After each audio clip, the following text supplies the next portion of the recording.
All right, it is time. This is an infinite investment game. This is I talk about alternative investments and collectibles. This is not investment. All right, it is time. This is the infinite investment game. I talk about alternative investments, but also I talk about collectibles and I talk about just macro, historic, and economic factors that overall affect human behavior. And I want to talk about some basics that people always talk about in the sports car market, supply and demand. So people know that supply is how much of, say, a particular product that's out there. When I think about supply, I think of, let's say, graded cards. Graded versus ungraded. How much graded versus like wax that's out there, and that really affects price. But the reason why is because it affects depending on demand. So demand is like how much does somebody, not just how much somebody wants it, but how many people who are in that income bracket that would be willing to pay set amount for the price. So the first thing I want to talk about is supply. So when we talk about supply, a lot of the more modern stuff, there's more cards out there. And let's say if you compare Michael Jordan, you compare LeBron James, and then you compare Luka Doncic. Even though Michael Jordan had cards created first, he doesn't really have many cards created anymore. But there's way more Luka and LeBron James cards, period, made, especially for rookie year, than LeBron James and Luka. And those are normally the most sought after cards. And then there are specific inserts. Then you have the big cards for, say, Michael Jordan is 1986 Fleer and 1986 Fleer sticker. Those are the main cards. And you have the Nike Pro, the Interlaken, and some of the star cards, but I won't count those. Those are pretty much like alternative cards, all in the 85 Prism, but those are all super rare. So especially in high grades like PSA 10, SGC 10, BGS 9, 5, or 10, those cards are super rare. So you have those, but then when we talk about LeBron, you got way more. You have Topps Chrome, Bowman Chrome, two different Topps Finest. You have like a lower tier and a higher tier of Finest, and then have the Bazooka rookies. You have the Fleer Traditions. You have I believe there's some SP Authentics for him. You have Exquisite. You have so many more cards, and then for Luka, I mean, it's from the select versions, optic, not just for Topps Chrome. You have the Chrome, and then you have the refractors. So you guys have all way more cards. Even though LeBron is a little bit more popular as of today than Jordan, because Jordan doesn't play anymore. You have one of these factors that affects everything. And that means with the more supply, like let's say for Luka, you're going to have even more demand for Luka for his cards to be more expensive. That's the reason why, LeBron James base cards don't go for Topps Chrome PSA 10. Base cards don't go for a 1986 Fleer PSA 10 card. The price difference is way different just because there's part of it is there's a lot more supply overall LeBron James cards. You do have some LeBron James cards that are $1 million, very few, and there are some Jordans, but those are like inserts. But the bigger thing that people don't really think about, because we always talk about supply, is demand. Demand is extremely important, and demand changes. So when you're buying sports cards and you're buying Michael Jordan, his demand changes throughout the time. Like there have been times in the 90s people really wanted Michael Jordan, but after a while, like there are people who still collected Jordan and believed in his cards, but the demand waned and people got more into other people. You know, Kobe, LeBron, maybe Dwayne Wade. When guys are early in their career, they look phenomenal, and people may think this is going to be the next Jordan or there's going to be the next superstar, and they could be rivaling that. And have new exciting cards, or you can get at it at a very cheap price and it can exponentially increase. Versus the Jordan cards are going to be more stable as they grow, generally speaking. And you can say this not just for basketball, like you see this for baseball. So you have Bryce Harper.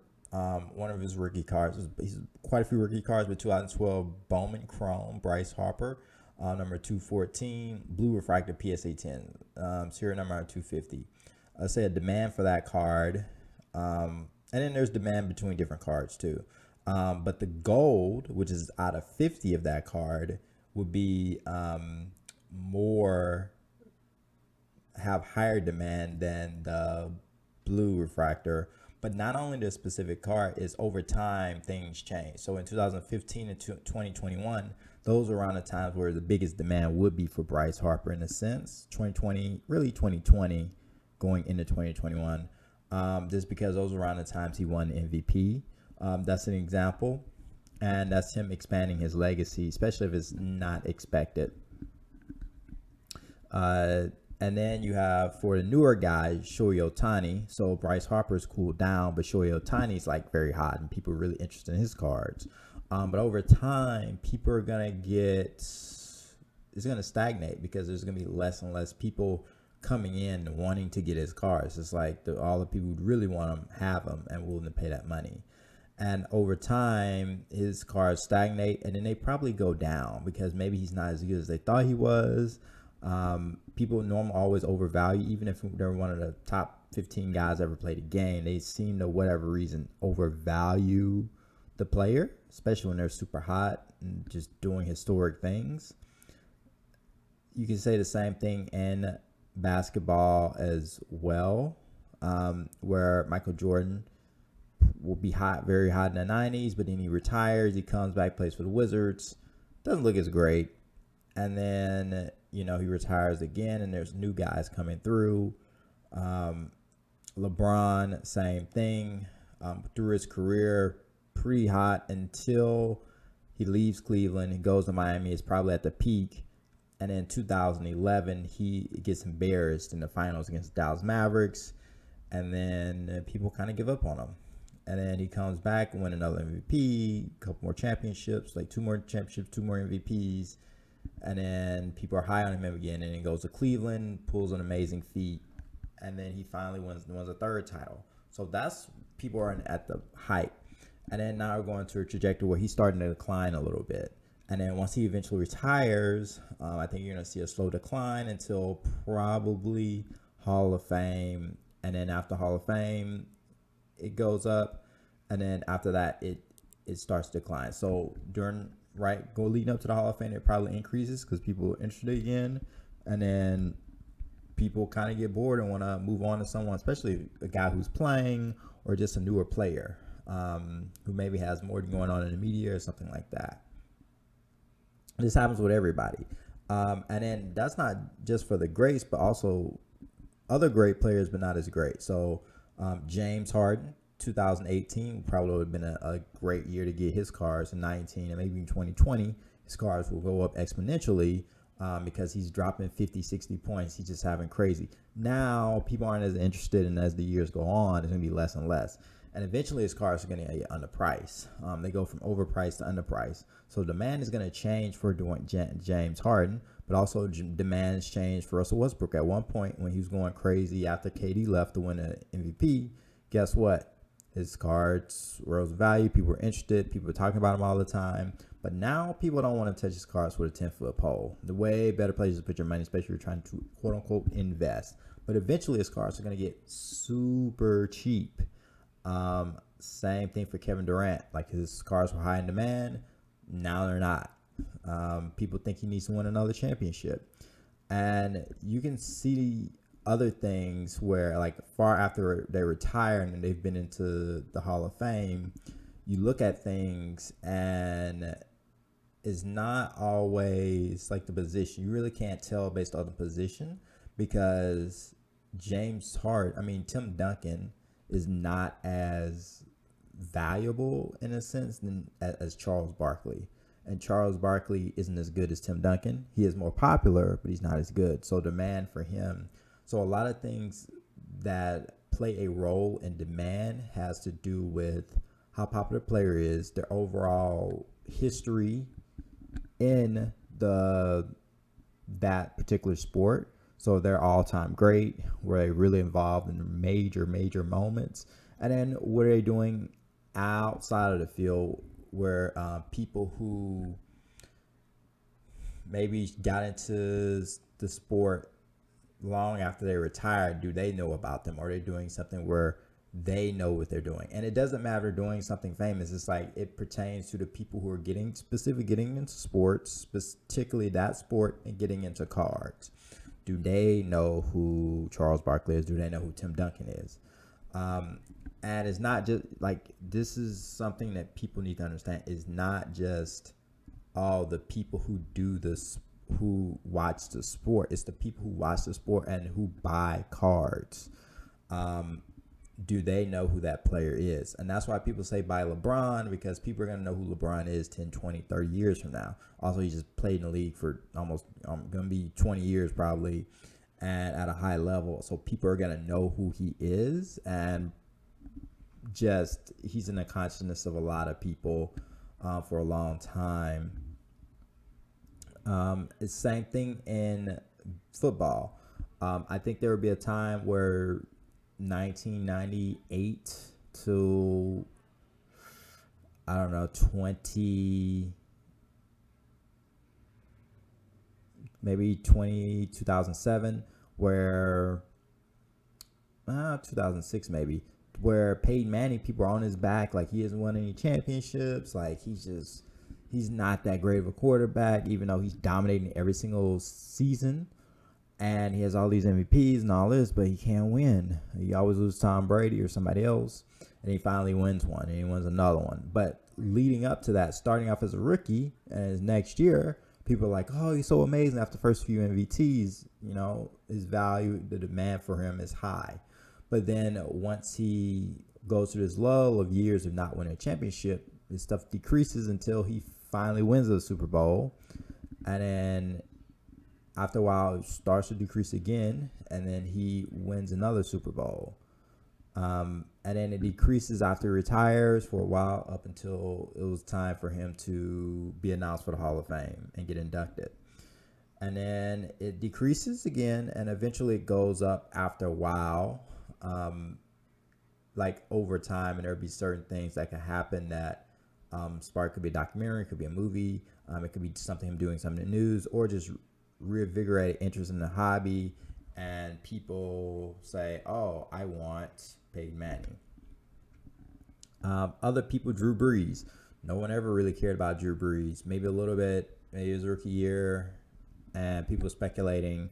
But after a while, people didn't care until he got to the Saints. He finally won a Super Bowl, and maybe people were thinking maybe he'll win another one. But someone like him playing for a small market, especially for football, basketball, I think is different. Small markets don't matter because the sport is so international. But, you know, even though he's one of the top 10 greatest ever, his demand has waned a lot, and it's going to probably decrease a lot more.